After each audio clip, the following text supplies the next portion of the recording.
Yo, what's up? Where's your boy Nas God? Hip Hop is real. We are here in Phoenix, Arizona, fresh off of the Traffic 6 event. Yes. A successful event, I might say, Indeed. man. I got the socks, man. Yo. I think it's a game, man. The old joints, the lucky joints. What is that for? It's the lucky socks. Oh, okay. The lucky socks? Nah, When I forget Beast. them at home, things don't turn out well. Listen, man. And it doesn't always guarantee that all of the battles are going to be good, but it generally means that the event will run smoothly. So, well, I keep them with me. Besides the first round of the first battle with the mic issue, right? Once they got to their second rounds, everything was great. Real name Brandon, you know what I'm saying? He was amazing tonight. You know what I'm saying? Holmesy held it down to pop off the night. How'd you enjoy the event, the Phoenix crowd, and everything? Man, we've been out here before. This is maybe our third time in Phoenix, right? Yeah, this is our third time out here between Crucibles, doing traffic out here. You know, this is a market that we come to. There's a lot of hip hop energy out here, so it was a good event. So, you know, we had to come back out and do it again. EFB, man. I spoke to KG. He said it was kind of like it just kind of came together like this. It wasn't meant to be a whole EFB versus everybody type of event. Right. But the consensus sounds like EFB took all the wins. There's gonna be some debates. I definitely got to watch everything back on camera because generally during events I see some of the battles. But, like I'm running around talking with management, making sure, people are getting to the venue on time and stuff like that. So when I get a chance, I'm definitely going to sit down and review everything. But I'm happy with the product so far. From what I saw, there was some great performances that were going on. And they're all going to be on the HWILL TV app. So make sure you get them. And, another event in the books. We shot 18 battles about 3 weeks ago. This is 6. Shot tonight. We got 6 at Homecoming. And then we have another 6 plus 2 or 3 one-offs. Rookies versus sophomores? Yeah, rookies versus sophomores the week after Homecoming. So all in all, that'll be over 40 battles that we shot in the fourth quarter. So that's over like 80 people who got to eat. You know what I mean? So I see a lot of people talking about the culture, but we're creating it. Nah, real talk. I mean, you guys been doing this forever. You know what I'm saying? From the Smack DVD days into the URL movement. Yeah.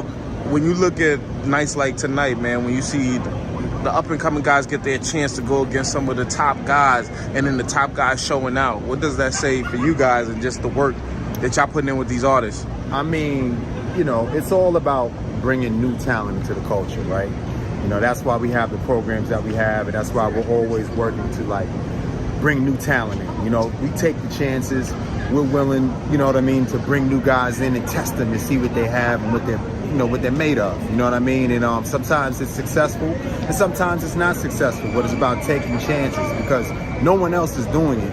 And if we don't do it, we'll be stuck with the same MCs. You know what I mean? So it's really about just providing opportunity and letting people shine. You know what I mean? And it's tough because, we only have but so many events throughout the year. We try to do as many as possible to give everyone an opportunity. But, we're working diligently to come up with a better system so that we can feature more of the newer MCs and give them opportunities, to go against some of the veterans and just expand the culture overall because the guys that you're seeing right now, 2-3 years from now, they'll be at the point where they can battle some of the biggest veterans on some of the biggest events. Listen, man, I like Hansel showed out tonight. He really went crazy against my guy Suge.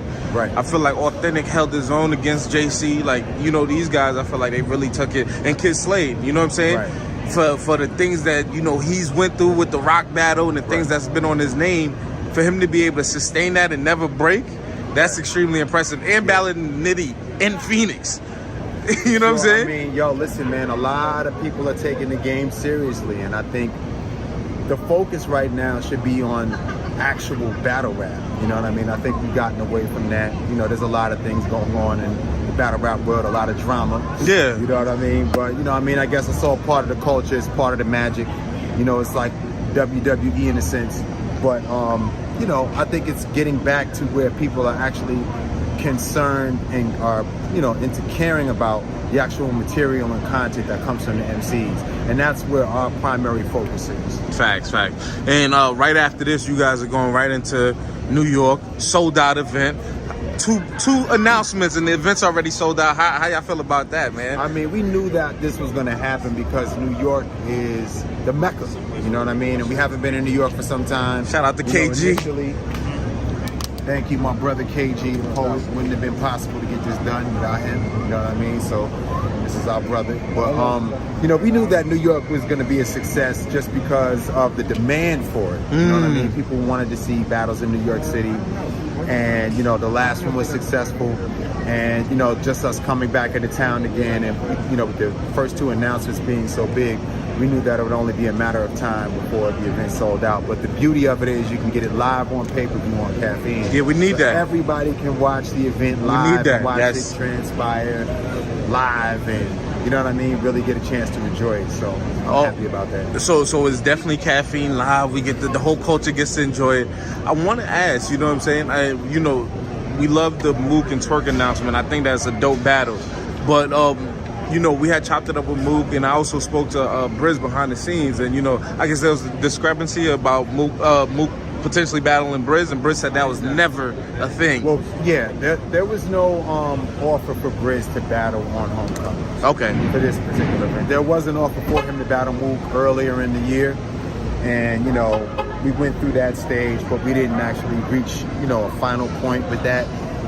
There is still talks about it, and hopefully it will happen fairly soon, probably in the new year if it does. Yeah, I've been trying to get this done for 3 years, Beasley. I've been diligently working, man. A lot of work, man. A lot of hard work and effort going behind putting that battle together. But you know, hopefully when it does come into fruition, it'll be a success. It's something that we're still working on, but we just haven't gotten everything, you know, the way that it needs to be for both people to be happy. Does it have to be Mook? In your opinion, does it have to be Mook? I know the culture. No, I think people just want to see Brizz Rawsteen. Yeah, you know okay. What I mean? But I think it's more of a thing of that's who he wants to battle. And, Got you. And there is interest for Mook to battle him as well. Of course. And, you know, with all the controversy surrounding that particular matchup, I think it'll be interesting when it finally does transpire. So, you know, within due time, we should have it done. Yeah, and I'm waiting for the next few announcements. I know it's already sold out, but I'm sure the culture can't wait to see who else is on this card. Yeah. I mean, we have another big battle. That's another anchor. I mean, all the battles are big, but you know how a card goes. You have your 3 anchor battles, and then you have other battles that are interesting that people may have not be suspecting or thinking about. And a lot of times, those battles are the ones that actually turn out to be the best battles. You can never determine what's going to happen at any event. Sometimes you can have the best battles in the world and on paper, and then when they actually happen, they're not good matchups. And then you can have battles that people say they didn't want to see, and those end up being the ones that are the best ones of the night. I agree.